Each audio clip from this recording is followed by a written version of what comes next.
Hey everybody, I want to talk about a product and platform that I absolutely love and our latest sponsor, Interseller, the prospecting and outreach platform of choice for recruiters and sellers. Whether you're doubling down on business development or recruiting talent, Interseller does all the heavy lifting of finding contact data, automating the email and follow-up process, and syncs all that rich data into 20 plus CRM and ATS platforms. Reach out now and get going on a 2-week free trial and let them know you heard about it from Adam on the podcast today. Check out the link on the website. Appreciate it. Welcome to the podcast, where we introduce you to incredible humans who share their journeys with the mission to inspire you to harness your own inner tenacity to drive your life and career forward. And now, your host, Adam Posner.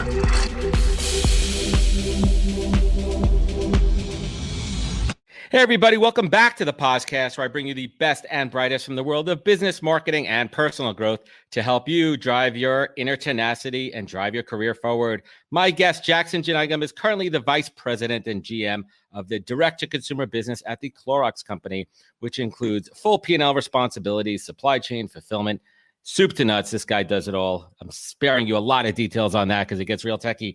And prior to Clorox, Jackson was the chief marketing officer for e-commerce startup Box, where he oversaw growth, performance media, and brand. And in 2018, Jax was named to the Forbes CMO Next 2018 list, which identified the top 50 CMOs, redefining the role and shaping the future. And previous roles, Jackson was the head of digital for Chipotle, responsible for leading all digital marketing. And sure, he ate his body weight in burritos daily there. We'll talk about that. And he has a long resume, and we're going to get into that. We're going to unpack that and talk about how he got from where he was to where he is now. And personally, he serves on the board of directors for Goodwill International, as well as Peace Direct, and an advisor for 3 high-growth startups, Dynamic Signal, Bounce X, and Miles. So we're going to get into it. I'm thrilled to welcome Jackson. Welcome to the podcast, my man. Thanks, brother. Good to be here, man. Awesome. So we are recording this. We'll do a little time capsule. Today is the 2nd day of October in 2020. Last night, 1 a.m., our president and first lady were diagnosed with coronavirus. It is crazy. So when this episode airs in a few weeks, we'll look back and we'll just kind of see what's happening here. Before we get into your career story, quick prediction on what the hell's happening in American politics.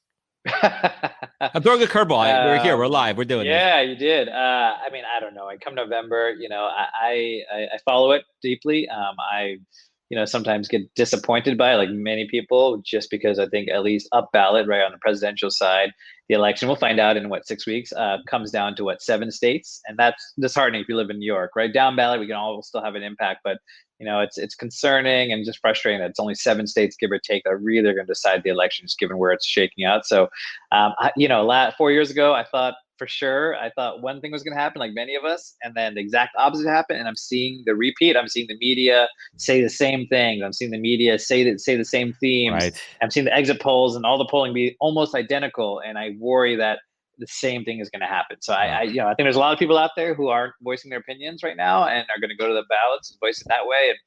And who knows? But that's concerning a little bit, I think. Yeah, just get on vote. So let's switch gears here and get back to you. You're the guest of honor today.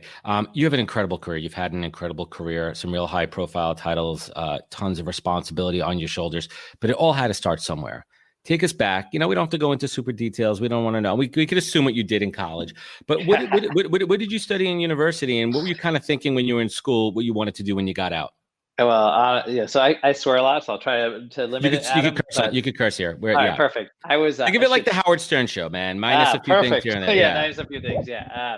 Dude, I was a shit student. I was never a good student. I didn't like homework. I obviously believe in education. Think it's important. I have 2 daughters, 5 and 16 months old, so that'll be important for them. But I was not a good student, period. But I did, after a few majors and after basically an academic probation for a couple of years and on the verge of being kicked out, I figured it out. You too? Okay, so you and I share a lot in common. I have a whole other, we talk about the education system and what the parameters and benchmarks are for what's success and what's not. I think there's a lot of gaps there, at least in the US.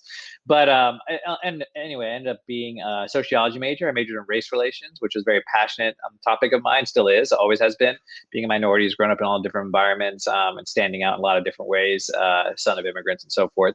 But I would say that I didn't kind of follow, I didn't want to be a teacher and I didn't want to be a social worker. So I knew, like, really, what else are you going to do, for the most part from a traditional standpoint, sociology. But I minored in communications. Because I figured I had to do something more practical, and fell into a job despite a crappy GPA. Actually, Adam, I took the LSAT because I thought I had to. My parents are good old, brown Sri Lankan parents who be a lawyer, a banker, a doctor, something traditional. Yeah. Something they could be proud of, right? So they can brag about to their friends, right? They got to brag about Jack. That's exactly right. That was the only reason, right? So I took the LSAT, bombed it. I think I got something 150 something, got waitlisted to 2 schools, accepted to none. It was the best thing that could have happened to me, only because nothing. I don't have to do any of this shit. I don't have to go anywhere. And how many people do you know? I know plenty of people who went to law school, got the degree, are in debt, and left, don't practice law at all, and regret it, right? It's unbelievable how much law school costs. My wife's an attorney, and finally, I get it. It's insane. So I didn't do that. I barely graduated, just 2.97 GPA. I'm like, well, I'm not going to grad school either, which I'm good with. I never did. And I fell into PR, man. I was in a fraternity, and my big brother in a fraternity was like, dude, you like throwing parties? So I was social chair and then president. I'm like, yeah, I love throwing parties. Like, you should get into PR. And Adam, I tell you this, yeah. For the first 4 years of my job, I didn't throw one effing party, man. Like I did faxes. I was 2000, right, when I started. Faxes. For all those youngsters out there, we used to have to put a piece of paper into a machine and send it over the phone line. Oh man, yeah. And I was calling journalists and media. I didn't know what I was doing, making $23,000 a year in Portland. I was partying a lot, right, with my friends, just trying to figure it out. Didn't have any kind of I was ambitious, but I didn't know where I wanted to go and how I wanted to do it. And, I did that for a few years, and I ended up on the T-Mobile team at the same agency, moved to Seattle. WE, right? Yep, that's right. And that was awesome, dude, because if you remember, I'm going to age myself for your crowd, but this T-Mobile Sidekicks. Remember those back in the day? Was that the horizontal phone? Yep, and it flipped up the screen, and it was like in every hip-hop cool. video. I still say the Motorola StarTech is the best phone ever created. Yeah, that two-way was sick. Yeah, the two-way and that Sidekick were like the devices of hip-hop and athletes and Hollywood. So built our name on that, and we did a lot of influencer marketing, and that kind of put me into. Then I started throwing parties. Ironically enough, I got to throw some parties and work with like young talent and influencers, and we were also doing a lot on social media. This is 2005, dude, 2006. Right. So you were friends with what's his face on MySpace, right? Yeah, Tom. Yeah. Tom? I was launching the Sidekick on MySpace. Tom's my bro. Now. Dude, Tom's kind of making this weird comeback. Like, he gets referenced all the time in like social media memes and stuff. And that's when we did some really cool things. So that time, no one was doing social media marketing, Adam. So Facebook was still private, only if you're in high school or college. MySpace and Friendster were around. So no one knew. There was no agencies. And we started launching T-Mobile Sidekick on Twitter. We launched T-Mobile's account on Twitter. I created a Wikipedia page for them, helped launch on MySpace. And then all of a sudden, it blew up on me. I'm like, wow, this digital marketing social media thing is something legit. going on here. Yeah. And then the next 4 years, I figured out what I was going to do, and I moved to New York in the middle of right before the recession, 2008, July. Recession hit in October, and like an idiot I am, in February of 2009, right when everyone is like just trying to hold on to their job, I left a great job of 9 years to go to another job and take a 10% cut on the salary. They're like, hey, everyone here is a 10% pay cut, so your salary is X minus 10%. I'm like, okay, well, I'm going to do it. Because everyone told me not to. Everyone's like, you're crazy. You're gonna be the first one fired. It's like, everyone's losing jobs left and right. I'm like, yeah, but I'm not happy, and I got to be happy. And I know this. Is it that the ultimate, you don't know that super early on? I mean to cut you off there, but is it that one of the things that you don't know early on, right? Because early on, you're taking a job because you feel like you have to. You feel like you have to do something. You have to work. But it's not until you get a couple roles in, then you realize, how important happiness is. Dude. Yeah, for so much. And obviously happiness, as you know, is a lot of things that influence that, right? Beyond work, but work is a big part of it, especially if you're single and you're living in New York, dude. Like, you know how it is. Like, work and your person are the same, right? It's very hard to separate. Yeah, right? When you're single, when you're out there dating, you're in a major market, right? You're hanging out, you're young, you don't got annoying little kids freaking bothering you all day. You're hustling. Those are the good old days. Oh, dude, my 30s in New York was just that was before social media, when people could capture everything on their phones, right? That's where you could get away. That's where you could get away with some shit. Yeah, so the camera phone ruined everything. They ruined fun. Cameras ruined fun. That should be your next podcast, man. Cameras ruin fun. Very true though, man. Very true. And but at least I got to partake in that a little bit. And Dude, I was hustling. I was doing my thing, loving the agency life, even though it was a risk. And that was the best thing I could have done, man, because I went from tech to CPG. So I worked on Old Spice. And when I joined Old Spice, it was before the big campaign. And for those who don't remember, Old Spice used to be like a dead brand. It's like it was a legacy band. It's what your grandpa smelled like. Yep. Number 3 in the market. Shave, yeah. Yeah, it was boring. And then, but it was still a big CPG company, right? Because it had a demo. P&G. Yeah. And they could sell product, but it was not relevant at all. And then P&G, White and Kennedy was our creative agency. I was on influencer marketing agency. They came up with the idea, the guy on a horse, and we did the 200 videos, and it crushed it. That was it. He's got a great story too, the guy on the horse too. And I'm going to butcher the story here, but I think he was like a struggling actor, and he was like the last guy, right? He was like the last guy to come in for the audition, and like there's a whole story behind him. So which is pretty cool. So Isaiah Mustafa, I spent a lot of time with him. He was a former football player, played the Broncos, I think, and the Seahawks. Didn't have much of a career, went into acting. Obviously, very charismatic, good-looking guy, and had a great career ahead of him. But he tried out actually for the first time and didn't get it. But then he begged his way in, and he called Jake Plummer, who was a former Broncos quarterback, and asked him for advice. And he tested it on his voice machine. And he tested his voice. Right, that's not his. Like he puts on an accent. He changes his voice a little bit for that role. That's right. And he went back in a second time, and it's a great metaphor for life, right? Like went back in a second time, crushed it, and not only did he get it, like now he became that guy. I mean, he had all these things open up as a result of that role. It's amazing. It's like around. It's like the not the Cuervo guy, the most interesting man in the world, right? Like similar. It's a similar thing too, right? So now you're like mid-career, right? You're like you're getting the hang of this thing. You're building it, right? You're building up a rep there. Like, let's pause for a second there. Like, were you starting to manage people? Did you have a team underneath you? Let's talk a little bit about that. What was that first experience when you were managing a team? Like some fuck ups, right? Some like, all right, I got this kind of thing where you're like, how did you learn how to lead people? I had a lot of fuck ups, man. I still fuck up, to be honest, man. I fuck up more than I do things right, but that's part of the experience. My first time was actually a WagEd in like Seattle. I think when I went to T-Mobile, I managed one person. I'll never forget. I was 26 and it was my birthday. I'll never forget this, man. And I invited a bunch of my friends and invited some people from work, including my new direct report, just started for me like a week before. I was pretty drunk with my friends, and I kept saying, "Hey, this is Kirsten, my direct report." I kept saying it like a jackass at my birthday party. And then later on, she told me like, "Yeah, it's kind of awkward. You kept saying that." I'm like, "Dude, it was so like." I don't know what I was thinking. Now I'm like, I would never introduce anyone. No. Like that. At the time, I was just so excited to. Yeah, now you say this is my team member. This is our team. Colleague. Yeah, exactly. Exactly. Yeah, but you gotta be PC. It was so stupid. It was just so like, what was I thinking? I was young and drunk and excited.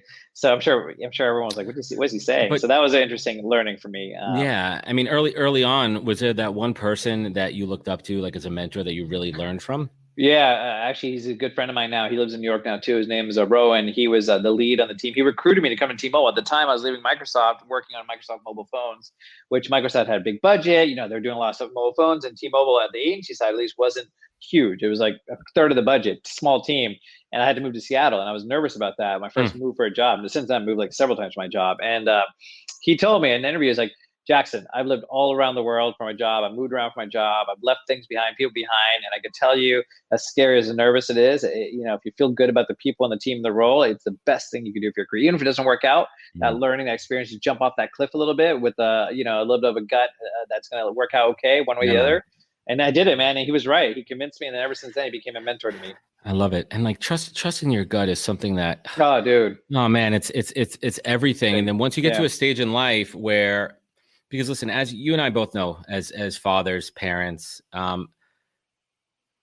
you need to rely that with so many external factors in the world and so many things out of our control, you learn how much to trust your gut, right? And I always say my gut's about 95% right.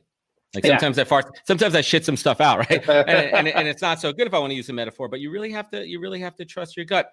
So now we're going mid-career. You spent some time out west. How did Chipotle come around?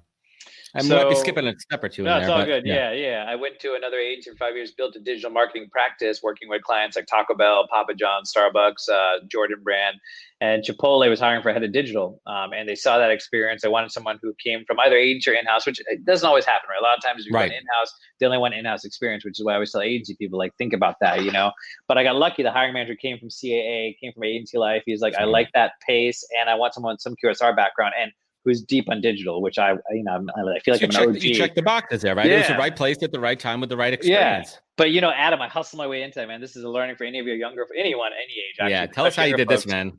So 15 years of agency at this point, right? It is hard to go from agency in-house. You know that. Unless your client, takes you, it's hard. You don't get those looks, right? Even if you could be the best person, but you just don't get the looks. It's almost like a stigma, right? It's almost like for a sure stigma. it is. Like it's like the brand people, right? When I went from agency to Amex, I remember, just to pause for a second there, people were looking at me, they're like, an agency guy. This guy doesn't have his B school degree. Like, I remember my first day at Amex, 3 people came up to me within the first hour, like, oh, nice to meet you. And I've been working like 10, 11 years at that point, and they go, what B school did you go to? Not what company did you come? What the fuck are you talking about?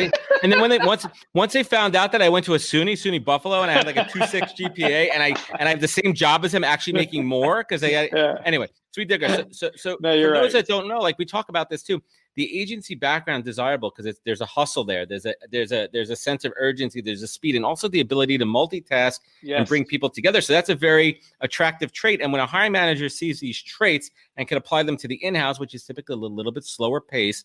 But the other thing is you still have to build and develop those interpersonal relationships in there. So you have this hiring manager that's on your side. Yeah. And dude, also, by the way, is there any job that trains you better to communicate? I know when I talk to agency people, they over communicate. They're like project manage shit, even if they don't want to. Like they're just great communicators, man. Because you have to your clients. What I learned, the number one thing that I always say that I learned in agency life that I applied as a recruiter is the concept of managing expectations. That is a fundamental backbone to account management, whether you're in sales, biz dev, whatever you're doing, managing expectations. And I learned that early on, and that you could apply to everything. For sure. So in this job, I was an agency guy. I wasn't getting the looks from recruiter. They had internal recruiter, not external. So I saw a post on LinkedIn, and this doesn't always happen. And luckily, sometimes LinkedIn shows who posted it. So I found the recruiter. I hit her up. I sent her a message after like a week of posting it, and I sent her like a long, heartfelt note. She responded, and then I sent another note as a follow up. I never heard back from her. I'm like, okay, but so about a month went by, and then I'm like, fuck this. So it said reports to head of integrated marketing. So luckily, Chipotle was relatively small. I found that guy. There's only one. Like, he's got to be the hiring manager. I hit him up with a very long email. Yeah. And I said, here's why I'm a perfect fit, blah, blah. Here's my skill sets. I basically pulled out the bullets of the JD and nothing. No response. He added me on LinkedIn, but no response. I know you saw me, motherfucker. Yeah, right.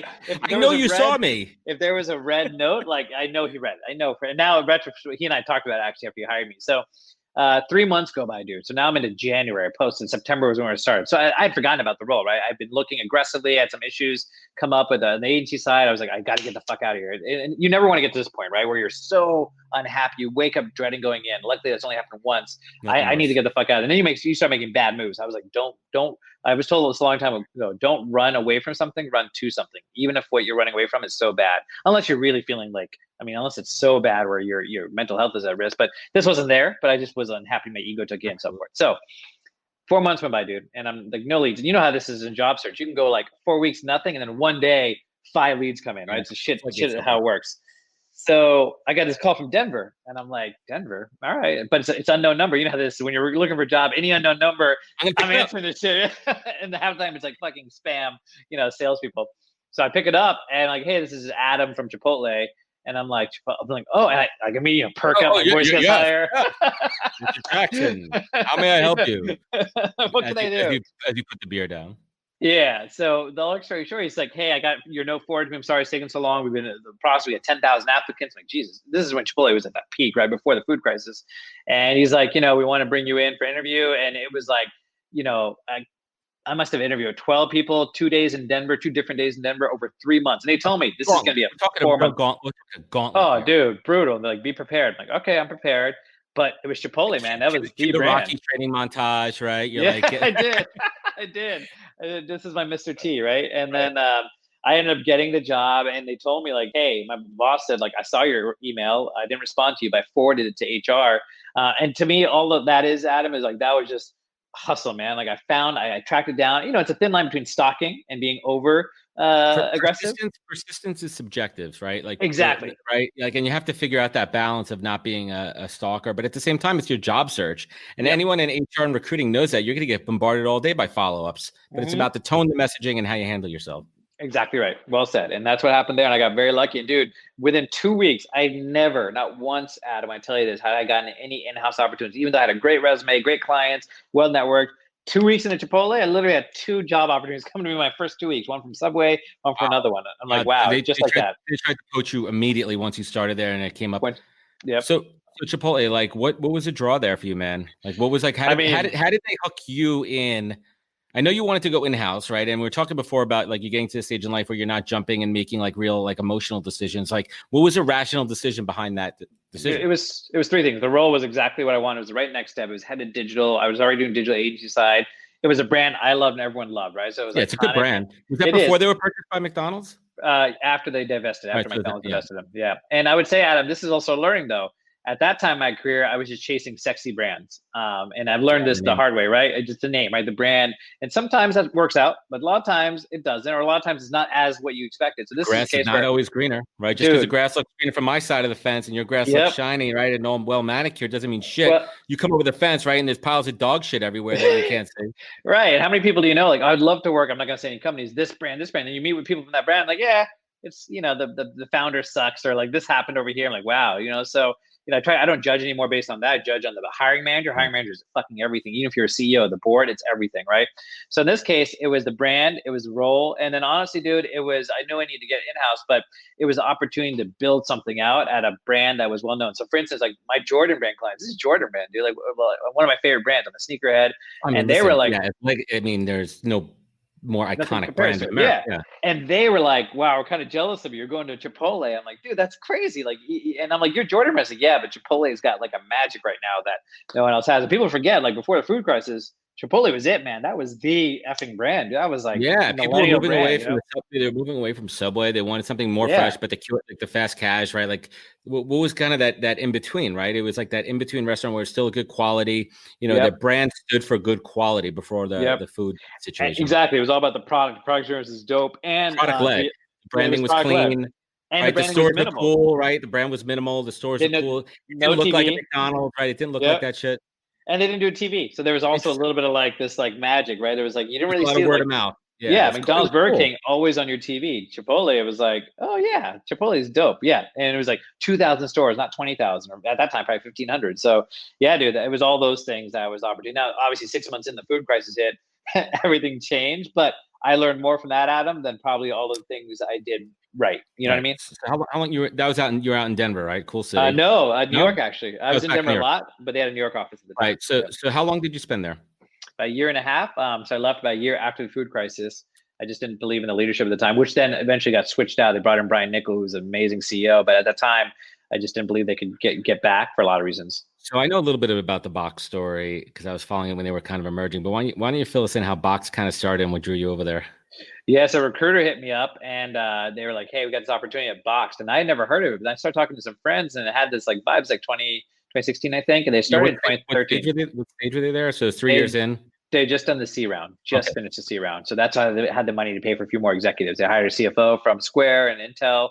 They hired a great chief merchandising officer from like Sam's Club. So they had a great team. But the four founders, as you know, and as for your audience who doesn't know, came from, they started a company called, a gaming company, sold to Zynga after a couple of years, made a little bit of money, all former lawyers, almost all of them, and said, F law, I don't want, started their first job. Again.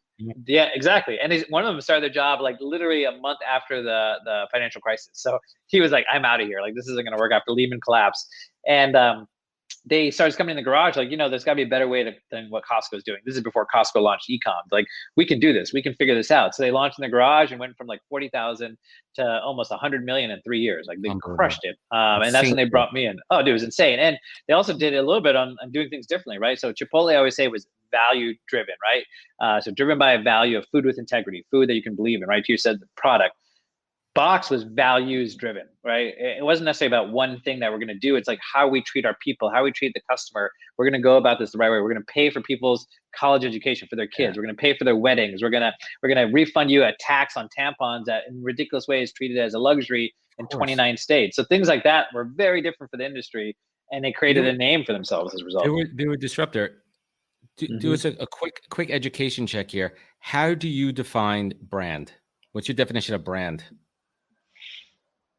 That's a good question. I would say brand is what an organization or a person stands for, not only in reality, but in perception. What they are, what they do, how they do it, and why they do it, right? So the why, Simon Sinek, is critical, but it's also how and what. And it has nothing to do with logos, aesthetics, packaging. That's all the output.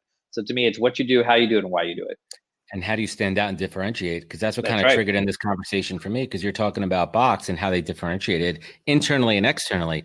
Externally, they differentiated, right? Because they were the first, big box e-com DTC, right? We're not talking about one off Amazon, and then we talk about internally how they treated their employees differently.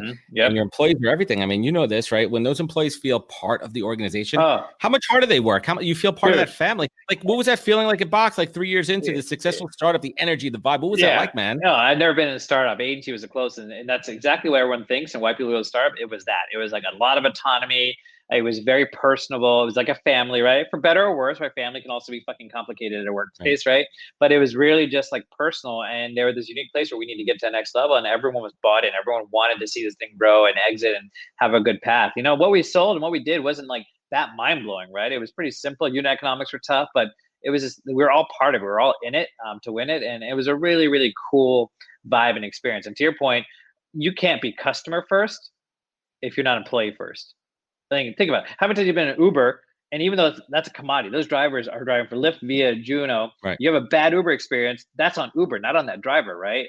So like, you relate that to Uber. Yeah, absolutely, and that goes across anything, even on Amazon or Box, where you never meet with or talk to a person. It's still that shit comes to your door, and the detergent spilled on your baby food. That happened to me once. Cans broken. It doesn't matter what the reason is. That's Box. That's on them. Employees. It doesn't matter that the FedEx guy freaking tripped over Doesn't matter. Box. Yeah. That's so. How can you be customer first if you're not employee first? And I think Box figured that out. And how long did you spend at Box before you jumped over to Clorox? About 2.5 years. Had some funding challenges and trying to figure out what the next step was. And that Forbes list came out, and it just felt like the right time to start exploring what the next thing could be. And I walked away from equity, man. I walked away from a good amount of equity. It was a tough decision. That is tough, but you have to make those tough. But so what your gut was telling you that this was the time, and sometimes you got to leave money on the table. You do. I mean, people don't realize that, right? And Chipotle is a great example, dude. I took a 32% pay cut at Chipotle, and I was coming from agency side on base to go to Chipotle, to go in-house. So I didn't mention this earlier, and I had my first kid on the way, and I was terrified. My wife was like, "Are you sure you want to do this?" I'm like, "I think I need to go in-house. I need that experience. I know it's a pay cut, but the bonus and stock will make up for it." That went underwater because of the food crisis.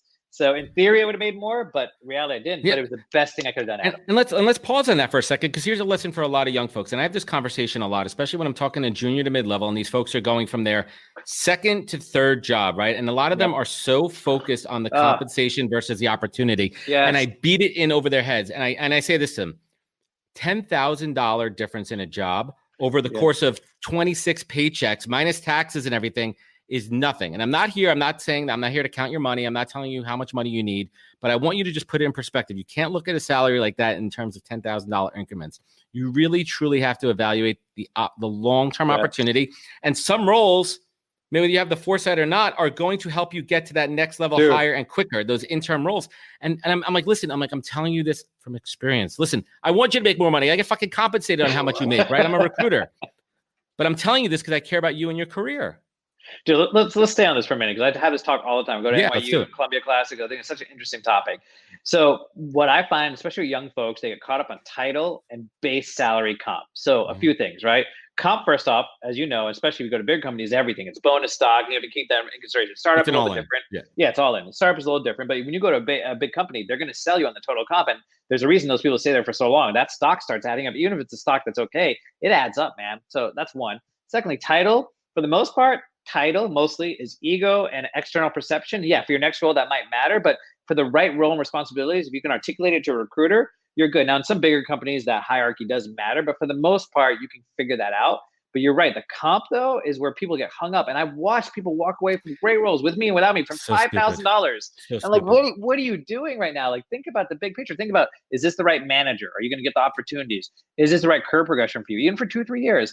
And thirdly, are you going to enjoy it? Are you going to have fun? You cannot put a fucking value on that. For people like you and me who have been in places where you're so unhappy, making good money, it doesn't matter. And that paycheck comes every 2 weeks, and you feel like shit 80 hours of those weeks. Dude, I jumped from Sirius XM to American Express for 25 grand more, which was a lot back then for me. And I was miserable on day one, and I stuck it out for a year and a half before going back to agency world. Yep, I do. I mean, people just lose sight of the big picture. I know. You get bills, and I get that, right? In some cases, if you are in a really tough position, you got to do what you got to do. But in most cases, I know the people who are leaving, they're not, like, you're right, 5,000, 10,000. You do that math on that, right? You're talking about like $2,000, $4,000 a month with taxes. You're talking about a few $100 a paycheck. So unless that is material, and it could be, unless it is, it could be. You got to, and it could be, right? So there's maybe 25% of the people, the other 75%. Think big picture, because that money will come, the opportunities will come. But if you start jumping, and nothing against jumping, that's the bigger trend now. Right. But if you start doing just for the paycheck, I tell you where you end up. You end up like in this wheel, in this cycle, and it will cap out. And then all of a sudden you find yourself like, I don't know what to do in my career. And then guess what happens? Then you might have to take a much bigger step back to reset. And it happens a lot in the agency world, and I'm glad I got out of that too, right? Because you're an account director here, and you're going to go to account, like that's a game. They say 2 years at each agency, and you're going in a downward spiral.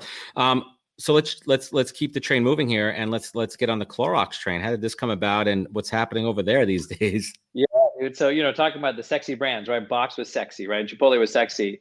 Clorox pre-COVID especially was not, right? So in fact, like another legacy brand, household item, everyone had to buy it. Consistent sales, right? Like Steady Eddie, people buying Clorox, they need it.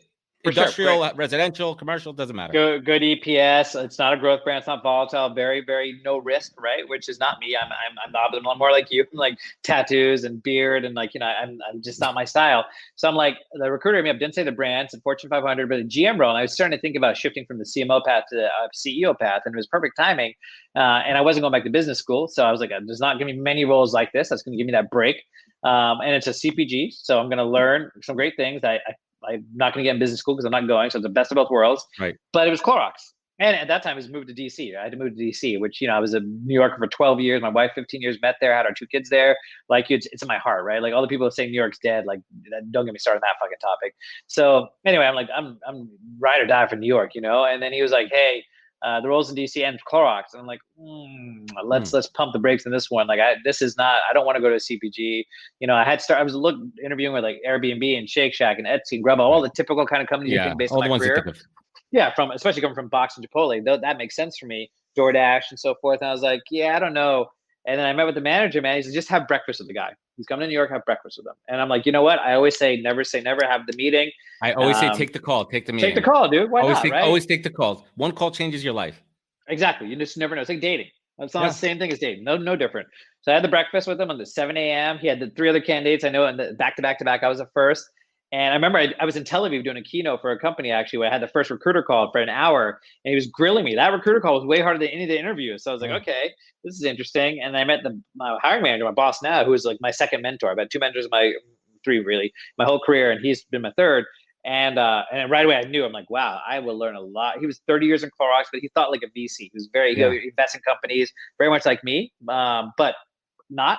And I'm like, dude, this guy is awesome. And we both know managers make or break. People just forget that. Like, your manager, doesn't matter what level you are, your manager is a big part of your career. Like, I can learn from this guy. And I haven't had that in a long time, to be honest, Adam. At this stage of your career, like you needed that kick, right? Like I always say too, like Serena Williams, Beyonce, Tiger Woods, like all the people at the top of their careers and profession, they need that coach, they need that mentor to take them to the next level. For sure. Any top athlete, LeBron. I mean, LeBron has people like that, right? So he's like top of the top. So yeah, same thing. And I did it, dude. I was interviewing a couple other startups for CEO roles, like pre-revenue.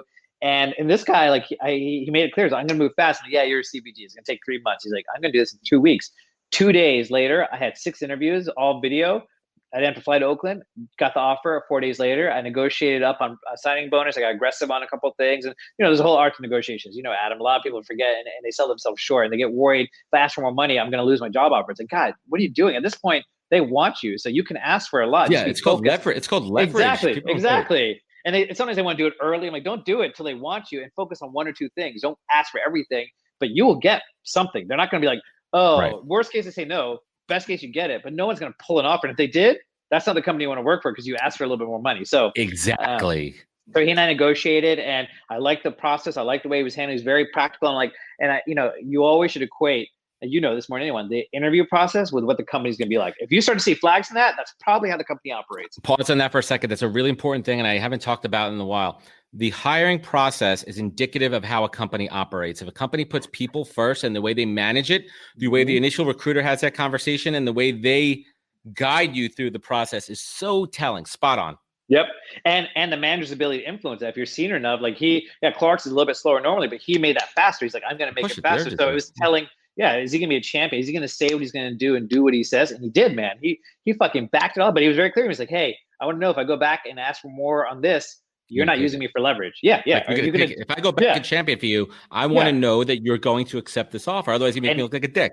Yeah, don't use me for another offer. And I thought that was, and I've done this tactic a lot too. That's what you need to do as a hiring manager. I'm like, you know what? That was a great call. I'm glad you put me on the spot. And it was work, right? I could have still fucked him, but that would have been really, that's just not a cool thing to do. Yeah, I mean, it's a small world too. You don't want to be that guy. You don't want to be, and especially at the senior levels. No. When other opportunities. No, we all back channel there. So you're at Clorox now. How long have you been at Clorox for? So a year and a half. I came on, as you know, to oversee the GM of a pure play DTC brands they'd acquired, but also really more importantly, to take that knowledge and learning and to build a team around it, which I've done, and then scale it for all the Clorox retail brands. Launched Burt's Bees, Brita. At the time, we didn't know cleaning was going to be so big. And then, of course, COVID hits, and we can talk about that. But my goal was really to assess what the problem was, that what they inherited wasn't performing well, which I did. We built a custom tech stack. I hired a great bunch of executives and managers now from Plated, Amazon, Living Social, Brandless, top startups. So your mindset, and correct me if I'm wrong here, as far as the people that you hired, was to bring in people with some of that entrepreneurial spirit mentality versus your traditional CPG B school kind of marketers. Yep. And that's what helped change the culture of your team and guide the trajectory of success of the product, correct? And even exactly, and even positively impacting Clorox culture as well. And we do have people on our team who come from B school and have that classic, but Clorox has that in spades also. Right, because that classic training is important there when you're dealing with a lot of the academics of the data, right? You need some of those mindsets to really be the true analyst, right? To really be able to look at the numbers and combine it with the business insights. That's a critical cut. We're not trying to undersell the B school experience as well, but you have to have that mix. So you're kind of having this team of the best of the best. Yeah. So I got a bunch of startup kids who were who had one thing. Because listen, I tried to recruit some great startup people I know who respected me. I respected them, but they're like, I don't want to go to a big company. No matter what I was telling them, it was like, I love startups. So those people, they didn't want that. They didn't want that. Going. Yeah, it doesn't matter. Even if I'm like, I got this little island, I got my team here. We're going to be in New York, building an office.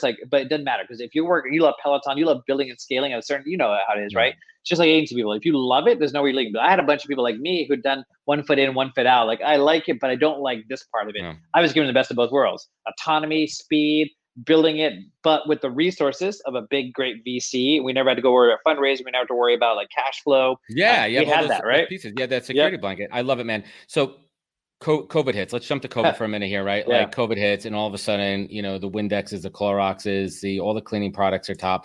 There's a run on everything, right? There's the product, strain on the supply chain and everything. What was that like in March when you're like, holy shit, this product has now been elevated to a name brand immediate need? What was that like? I mean, listen, I wasn't working yet closely with cleaning at the time. I was really focused on the health and wellness. So even our brands, like immunity products they were spiking. We couldn't keep them in stock. So that was our own problem. It was apocalyptic buying. Oh, dude, people wanted immunity. I need every Burt's Bees chapstick in inventory now. God, right. Right. So the cleaning team, they're still working hard, right? You've probably seen our announcements for our CEO about working on the supply and demand, trying to get to meet all the great demand we've had. So good problem to have, right? A shitty scenario and a very scary scenario, but really good problem to have from a company standpoint. So it was a lot of learning. That team is working very hard. But what was really interesting from a broader perspective, dude, is, as you know, D2C e-commerce, we all know it was here with Amazon and Instacart, but it hadn't hit maturity, right? Especially in the Midwest and the South, right? Coast, everyone like you and me are shopping, but it's still a lot of people in a lot of areas who are don't trust getting their fruit and vegetables delivered to their door and things like that at scale, right? Until this happened. And now, what I think was going to be a 3 to 5 year more timeline of true mature maturation and getting to that critical mass is now, right? The next year, omni-channel everything, dude, because of COVID. So that's where it accelerated my team and the e-commerce team, which is really the sales team that focuses on selling our products on Amazon and Box. But my team, direct to consumer, right? That also accelerated. Now, how many companies are launching right now? And now what was really neat is internally, I think everyone realized wow, there's such huge potential for us.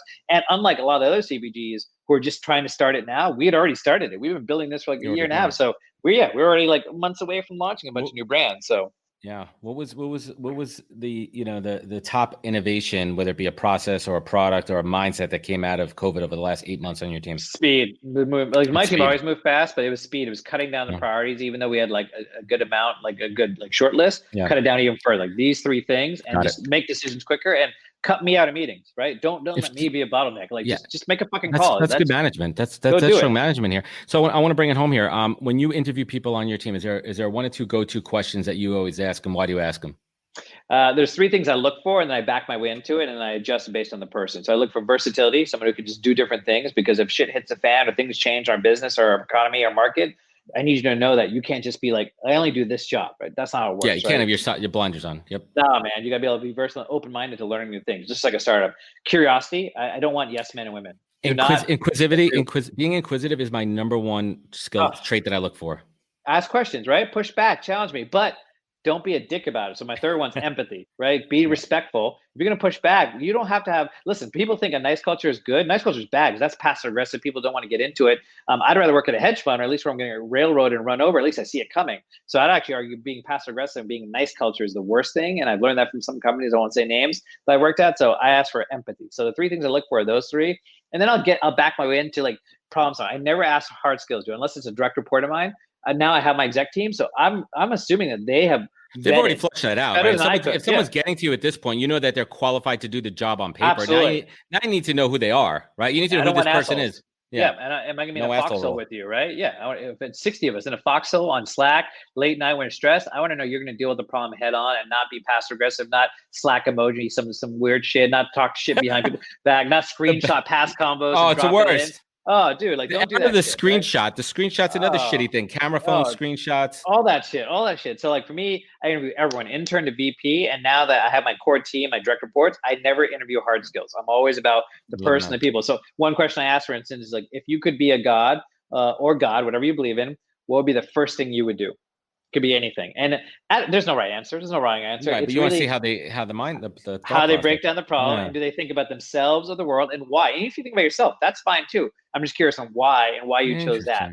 So that's just a question I throw out. Sometimes I'll throw out a real scenario. I'm like, hey, how would you deal with this? Something that happened recently. So a real behavioral based interview type question. Yeah, to get to how they respond, but I like to throw them off too. So like I always ask them things like, hey, what's the biggest deal breaker when it comes to a culture? Because everyone said, what do you look for in a culture? I say, what's the thing that you hate the most? And what I found is when you get people talking about things they don't like, the first question is always like, oh, well, I don't like when, something's just, superficial. Right. But I dig there. And then once you get people start talking about any kind of pet peeves or things they don't like, usually they open up, and then I get to the real answer. I'm like, okay. This is the thing that do you always stroke the beard though when you go, yes, all right, gotcha. I do probably more than my wife would like. That's a good one. Yeah, no, that's awesome, man. So let's bring it home here. This has been an awesome conversation, and literally it's just been chock full of freaking knowledge nuggets and bombs here. And you talk faster than I do, and that's rare. But probably you're a New Yorker. I'm a jive talking motherfucker. Right. What does the word authentic mean to you, Jax? Just being real, no matter what's happening. In fact, being real when you're gonna suffer for it, whether it's professionally or personally. You know what I mean? Like if you can be real not when it's fun to be real, when everyone else is. It's like when you have to do the thing that no one else is doing. It's gonna make you look bad, put you in a tough position, impact you negatively. That's fucking authentic, man. Yeah. What's the single greatest piece of advice you've ever received that you take action on every single day? I didn't receive it directly, but Kobe, I'm a big Kobe fan. When he passed, really hit me hard for a lot of reasons, but and less about even on the basketball court, more everything else behind.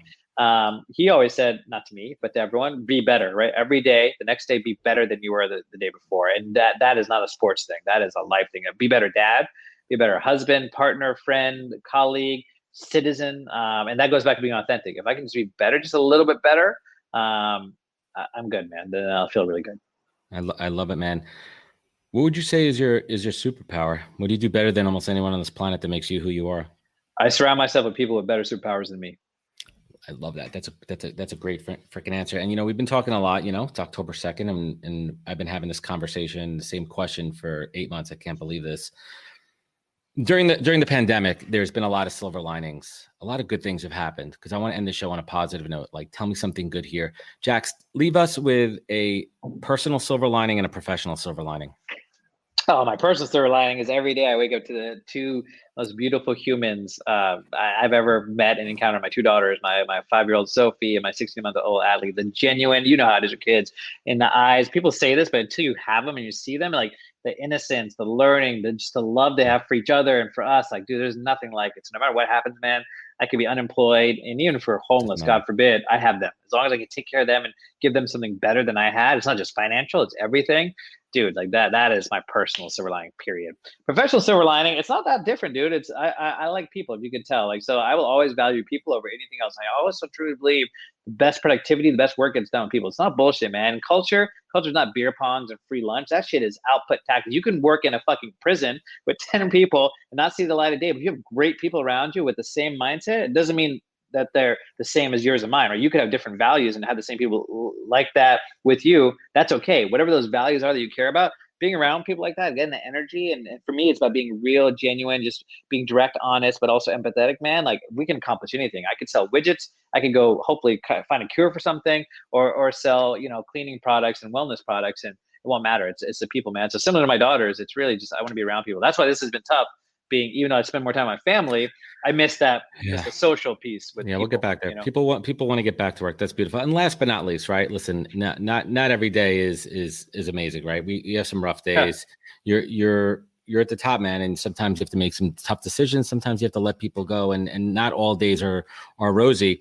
And you got to reach down deep inside, like those dark points in your life and your career and everything. You got to find that inner tenacity to pull yourself forward. And on the flip side of that, what we were just talking about, when you're so grateful for everything that you have in your life, your kids, your family, everything that you accomplish and surround yourself with, Jax, what is your North Star?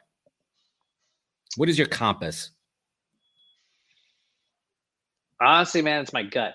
If I could stand on the other side, my deathbed or whatever, and say, like, you know what, when that shit was hitting the fan, or I have the tough decisions or things that maybe I regret later, like, can I stand behind the reasoning and why I did it? And was I on the right side of history? And sometimes I'm not, right? But when in doubt, can I just look at this 20 years from now and be like, this is the right thing? And sometimes the right thing could hurt someone, right? It could be tough for someone. But this is the right thing with all things being equal, all things considered, right? Because sometimes you have to make a decision that might be tough for one person, but ultimately it's going to be better for 20 people. And if I don't make the decision now, all 21 people could be impacted. If that makes sense, right? And it's things like that I have to weigh. And I just do my best to okay. And if I'm going to make a tough decision, Adam, let me at least, you don't have to be vicious about it either, right? Like, I've gotten a lot of people I've laid off. I've gotten at least 4 of them jobs, or try to be a reference for them. So of course, people assume like it's just one or the other. It's not a bipolar decision. It's like, hey, I have to make a hard decision, but I can also be a really good person and do everything I can to help this person, and whatever means it's possible to get the new job or whatever. So to me, it's that, right? It's not just a decision. It's like, am I doing the right thing? Am I doing everything I can? Am I overextending myself? Which really shouldn't be much of a question. It's like, I'm going to do what I can to help people. So for me, that's kind of my North Star. I love it, man. Jax, thanks for spending some time with us Thank today. you, brother. It was a good time, man. Appreciate it. Where could folks find you? Where could they connect with you? Where could they learn more? LinkedIn and Twitter, man. I'm pretty active, more on LinkedIn than Twitter. I'm not able to add people right now. I'm having some issues with connection limits, which sucks. So I'm working on that. I gotta make some updates. But LinkedIn and Twitter, I check often. That's awesome, man. Thank you.